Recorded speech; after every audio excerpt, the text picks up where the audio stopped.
Bien, correction des exercices sur les fonctions. Donc dans l'exercice 1, on vous considère une fonction f définie par f de x égale moins 2x plus 3. J'espère que vous avez bien compris cette notation.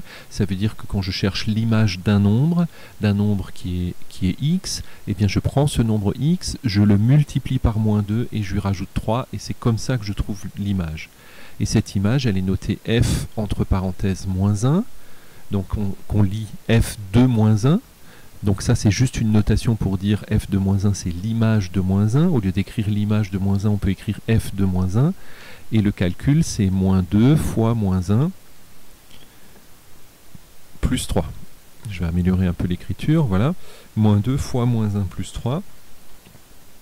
Et moins 2 fois moins 1, ça fait 2, plus 3, ça fait 5. Donc, l'image de moins 1, eh bien c'est 5. De la même façon, on peut calculer l'image de 0, que je vais appeler f de 0. Donc comme je vous l'ai expliqué, on prend le nombre qui est entre parenthèses ici, qui est x. Donc ici, x c'est 0. Je multiplie par moins 2 fois 0 plus 3. Ou si vous préférez, je prends la formule de la fonction ici, qu'on appelle l'expression de la fonction, et on remplace x par 0 pour trouver son image. Donc on fait moins 2 fois 0 plus 3, ce qui est égal à 3. Voilà, là c'est mieux écrit. F de 0, c'est moins 2 fois 0 plus 3, c'est-à-dire 3. Donc j'ai remplacé simplement x par 0 pour trouver l'image de 0, qu'on écrit f entre parenthèses 0, c'est-à-dire f de 0. Ensuite, je dois aussi calculer l'image de 1. Donc f de 1, c'est égal à moins 2 fois 1 plus 3. Moins 2 plus 3, ça fait 1. Donc l'image de 1, c'est 1. Je dois aussi calculer l'image de 3. Donc l'image de 3, c'est moins 2 fois 3 plus 3. Moins 2 fois 3, ça fait moins 6. Moins 6 plus 3, ça fait moins 3. Donc l'image de 3, c'est moins 3. Et je dois aussi calculer l'image de 4, f de 4. Donc je remplace x par 4. Moins 2 fois 4 plus 3, ça fait moins 8 plus 3, ça fait moins 5. Donc f de moins 4, c'est moins 5. L'image de 4, c'est moins 5.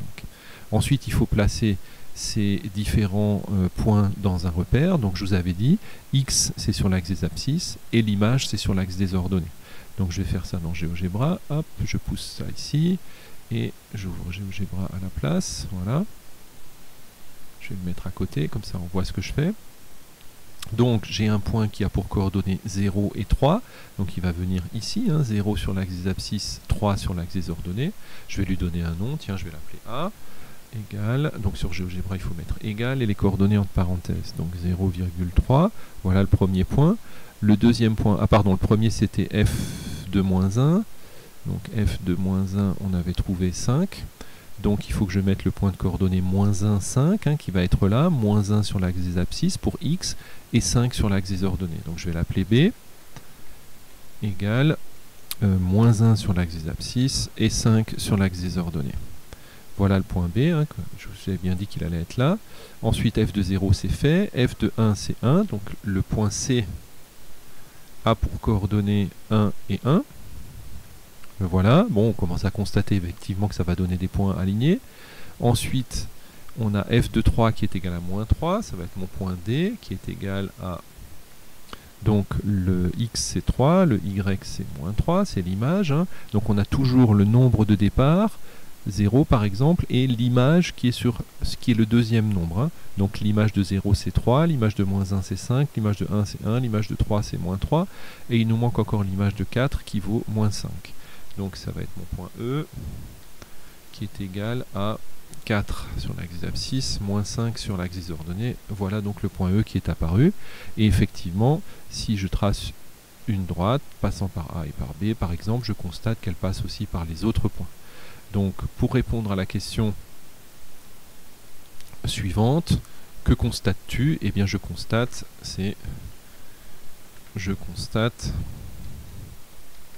que les points sont alignés.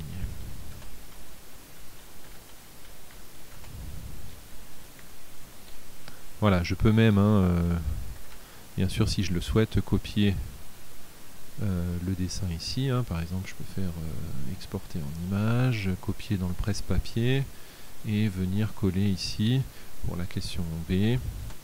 Donc hop, voilà, coller mon graphique ici, que je peux bien sûr réduire un petit peu pour... que ce soit plus clair, il n'a pas besoin d'être aussi grand. Voilà. Donc voilà. Question B, hop, je constate que les points sont alignés. On va mettre ça là en bas, ce sera plus clair. Comme ça, c'est un document que je pourrais vous envoyer tout à l'heure. Voilà, donc on doit faire la même chose avec la fonction g de x. Donc cette fois-ci, donc on est à la question, pardon, petit 2. Donc g de x est égal à 2x. Voilà, donc je dois calculer l'image des mêmes nombres, hein, g de moins 1, g de 0, g de 1, g de 3 et g de 4. Donc maintenant vous avez compris que pour calculer l'image, je remplace simplement x par le nombre qui m'est proposé dans l'énoncé. Donc l'image de moins 1, c'est 2 fois moins 1. Donc j'ai simplement remplacé x par moins 1. Et 2 fois moins 1, eh bien, ça fait moins 2. Voilà, donc l'image de moins 1, c'est moins 2. Donc en fait, cette fonction, qu'est-ce qu'elle fait? Elle prend un nombre et puis elle le multiplie par 2, c'est tout. Donc c'est facile, hein. L'image de 0, ça va être égal à 2 fois 0, c'est-à-dire 0. L'image de... Ensuite, il faut faire l'image de 1, eh bien c'est égal à 2 fois 1, c'est-à-dire 2. L'image de 3, c'est égal à 2 fois 3, c'est-à-dire 6. Et l'image de... qu'est-ce qu'il fallait faire encore? L'image de 4, c'est égal à 2 fois 4, c'est-à-dire 8. Voilà, donc l'image de 4, c'est 8. Donc il faut placer aussi tous ces nombres sur le même repère. Alors je vais vous montrer une autre façon de faire. Ici, donc voilà, ça c'est fait. Hop, voilà. Donc ça c'était mon GeoGebra de tout à l'heure. Je vais passer ça de ce côté, voilà. Et donc je devrais placer tous ces points sur mon graphique et vérifier que les points sont alignés. En fait, je peux faire ça d'un coup, je peux tracer directement la droite, c'est-à-dire je peux carrément écrire sur GeoGebra g de x égale 2x. Et il le trace tout seul, voilà, c'est la droite en vert ici. Et effectivement, quand je vérifie si les points sont sur la droite, donc par exemple l'image de moins 1, c'est censé être moins 2, moins 1 sur l'axe des abscisses, moins 2 sur l'axe des ordonnées, ça marche, le point il est bien dessus, il est là. Hein, je peux même le placer. Mettre un point ici, hein, moins 1, moins 2, voilà, c'est le point F, vous voyez, moins 1, moins 2, c'est bien ce que j'avais trouvé ici. Ensuite, le point 0, 0, ben, la droite passe bien par ce point-là. Ensuite, le point G de 1 égale 2, c'est-à-dire l'image de 1, c'est censé être 2, effectivement, le voilà. 1 et 2 sur l'axe des ordonnées, 1 sur l'axe des abscisses, 2 sur l'axe des ordonnées, c'est mon point G, 1 et 2. Ensuite, 3 et 6, alors je vais un peu déplacer mon graphique pour qu'on puisse voir ça, voilà. Ensuite, donc, le point 2 sur l'axe des abscisses et 6 sur l'axe des ordonnées, eh bien, il est là, c'est mon point H. 3 et 6, pardon, c'était là, hein, 3, 6. Et puis 4 et 8. 4 et 8 sur l'axe des ordonnées, ce sont bien tous des points qui sont sur cette droite. Donc ici, cette droite, ces points sont alignés et en plus sont alignés avec l'origine du repère O. Donc vous pouvez écrire ça ici. Donc ici, on peut recopier ça et le mettre ici. Je constate que les points sont alignés avec l'origine du repère. L'origine... C'est un peu lent parce que je tape à une seule main parce que je tiens mon micro. Voilà. Donc voilà, on peut, si vous préférez, exporter à nouveau cette image, copier dans le presse-papier, hop, et puis on va enlever celle-là et on va mettre à la place celle-là avec les deux droites, comme ça vous aurez les deux droites sur le document que je vous envoie directement. Voilà, ici c'est pas la peine de... Voilà pour l'exercice 1. Exercice 2. Donc l'exercice 2 était très calculatoire, hein. Vous avez pour le premier, ce que pris dans un livre, hein, c'est l'exercice 7 en fait, f de x égale 8x. Donc vous avez encore une fonction qui ressemble beaucoup à celle que je vous ai proposée ici, g de x égale 2x, mais au lieu de multiplier les nombres par 2, il multiplie les nombres par 8. Donc si je veux calculer f de 2, eh bien je remplace simplement x par 2, donc je dois faire 8 fois 2, c'est-à-dire 16. Si je veux calculer, ensuite on me demande de calculer f de moins 3, eh bien f de moins 3 c'est 8 fois, entre parenthèses, moins 3, 8 fois 3, 24, hein, donc ça fait moins 24. Ensuite je dois calculer f de 0, eh bien f de 0 c'est égal, c'est égal à 8 fois 0, c'est-à-dire 0. Voilà. Ensuite, question B. on vous demande quelle est l'image de moins 5 par la fonction f, c'est exactement la même question que la question A, c'est juste pour voir si vous comprenez que quand on vous dit quelle est l'image de moins 5, vous comprenez qu'il faut calculer f de moins 5 en fait. C'est pour que le vocabulaire rentre. Donc ça c'est très important. C'est donc 8 fois moins 5, 8 fois 5 ça fait 40, donc moins 40. Donc on m'a posé une question en français, je réponds par une phrase en français. L'image de moins 5, c'est bien moins 5, oui, et moins 40. Voilà, ensuite il faut faire l'image de 1 huitième, donc f entre parenthèses de 1 huitième. Alors je vais améliorer l'écriture tout de suite, donc c'est 8 fois 1 huitième, et 8 fois 1 huitième, ça fait bien sûr 1. Voilà, là c'est mieux écrit. F de 1 huitième, c'est 8 fois 1 huitième, ce qui donne 1. Donc cette fois-ci, l'image de 1 huitième, c'est 1. Voilà, l'image de 1 huitième est 1. Voilà. Ensuite, il faut que je détermine des antécédents. Ça veut dire que je vous donne la réponse, je vous donne l'image, et vous devez trouver le nombre de départ. Donc, pour trouver l'antécédent de moins 16, ça veut dire quel est le nombre que je multiplie par 8 pour obtenir moins 16. C'est bien sûr moins 2. 8 fois moins 2, ça fait moins 16. Donc, j'écris ça. 8 fois moins 2 égale moins 16. Donc, moins 2 et l'antécédent. Donc, quand on cherche l'antécédent, c'est qu'on cherche x et qu'on a déjà l'image. Et l'antécédent de moins 16. Voilà. Ensuite, on me demande l'antécédent des 0. Eh bien, je veux savoir 8 fois quelque chose doit être égal à 0. Eh bien, ce quelque chose, c'est forcément 0.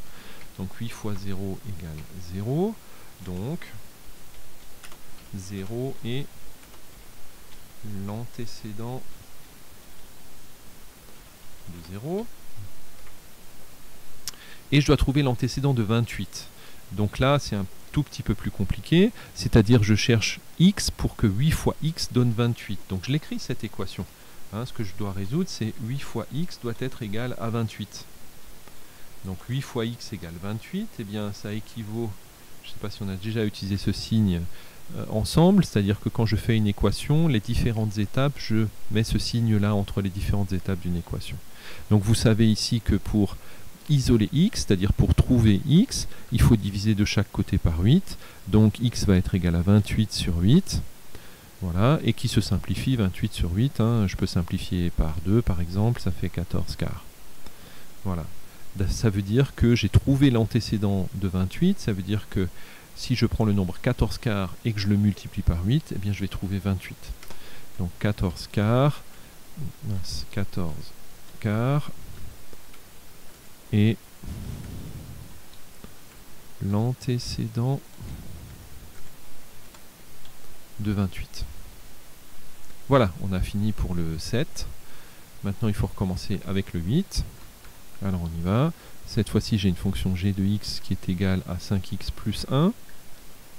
Donc, on me demande, première question, quelle est l'image de 5. Donc, maintenant, vous savez que quand on vous demande l'image de 5, ce qu'il faut calculer, c'est g de 5. Et pour calculer g de 5, eh bien, il faut remplacer x par 5. Donc, c'est toujours la même chose. 5 fois 5 plus 1. 5 fois 5, 25 plus 1, 26. Donc, 26 est l'image de 5 par g. Voilà. Ensuite, je dois calculer g de 0, ça c'est la question B. Donc là aussi on fait exprès de vous poser les mêmes questions mais de façon un peu différente. Dans cette question j'aurais pu vous dire directement calculer g de 5. Ou calculer l'image de 5 comme on vous le pose ici. C'est la même question en fait. Donc pour calculer g de 0, j'ai juste à remplacer x par 0. Donc 5 fois 0 plus 1. 5 fois 0 plus 1, eh bien ça fait 1. Ça allait, j'ai calculé g de 0. Ensuite, il faut que je calcule g de moins 2,1. g de moins 2,1, je remplace x par moins 2,1. 5 fois moins 2,1 plus 1. Alors 5 fois moins 2,1, ça fait moins 10,5. Plus 1, ça fait moins 9,5. Voilà. Et puis ensuite, il faut que je fasse encore g de 7. G de 7, encore une fois, je remplace x par 7, 5 fois 7 plus 1, 5 fois 7, 35, plus 1, ça fait 36. Voilà. Maintenant, il faut que je détermine des antécédents. Donc, vous avez compris maintenant que déterminer les antécédents, ça veut dire que c'est exactement la question contraire de la question B. Ça veut dire que vous avez le résultat, vous avez l'image, et vous devez trouver x, le nombre qui est dans la parenthèse ici. Ça veut dire que je dois chercher x. Par exemple, ici, on me demande l'antécédent de 21. Donc, je cherche x pour que 5x plus 1 fasse 21. Donc, en fait, c'est une petite équation que vous savez résoudre depuis un moment maintenant. Donc 5x plus 1 égale 21, eh bien ça fait 5x égale 20 quand je me débarrasse du 1. Et ça équivaut au fait que x est donc égal à 20 sur 5, c'est-à-dire 20 divisé par 5, ça a toujours fait 4. Donc 4 est l'antécédent de 21 par g. Donc vous pouvez vérifier bien sûr vos calculs. Ça veut dire que si vous remplacez x par 4, il faut que ça fasse 21. Donc 5 fois 4, 20, plus 1, 21, ça marche. Je ne me suis pas trompé. Donc on fait pareil pour le suivant. Je résous donc 5x plus 1 égale moins 14. Donc 5x plus 1 égale moins 14, ça équivaut... Oups. Pardon. Ça équivaut à 5x égale moins 15 en me débarrassant du moins 1. Ce qui équivaut, j'espère que ces petites équations du premier degré ne vous posent pas de problème. Maintenant je divise par 5, ça fait x égale donc moins 15 sur 5, ce qui fait moins 3.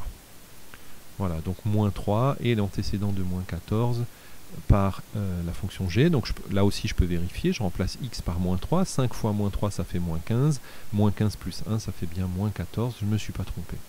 Donc il faut écrire ça encore. Hop, donc ici la réponse c'est moins 3 et l'antécédent, pardon. Zut. Hop, je vais y arriver. Voilà, et l'antécédent, pas de 21, mais c'est l'antécédent de moins 14 par la fonction g. Et puis il me reste encore à trouver l'antécédent de 0. Donc chaque fois que j'ai un antécédent à chercher, soit vous le voyez directement de tête et puis c'est bien, soit vous ne le voyez pas et puis vous résolvez une petite équation. Donc ça fait 5x égale moins 1, ce qui fait x égale moins 1 cinquième. Pardon, c'est pas comme ça, c'est comme ça. Voilà, moins 1 cinquième. Et donc ça veut dire que moins 1 cinquième, donc le moins que vous le mettiez au-dessus ou au milieu, c'est la même chose. Donc moins 1 cinquième et l'antécédent, c'est l'antécédent cette fois-ci de 0 par la fonction g. Voilà, la vidéo est un peu longue. J'espère, comme je vous l'ai conseillé dans le petit message que je vous ai envoyé, que vous avez bien mis sur pause régulièrement pour voir si ce que vous avez fait est correct. C'est un chapitre extrêmement important pour l'année prochaine et pour la suite des études en mathématiques jusqu'en 7e. Donc prenez le temps de bien comprendre cette correction. Je vous remercie. Je vous envoie donc cette vidéo avec la correction écrite qui est là. Bonne journée.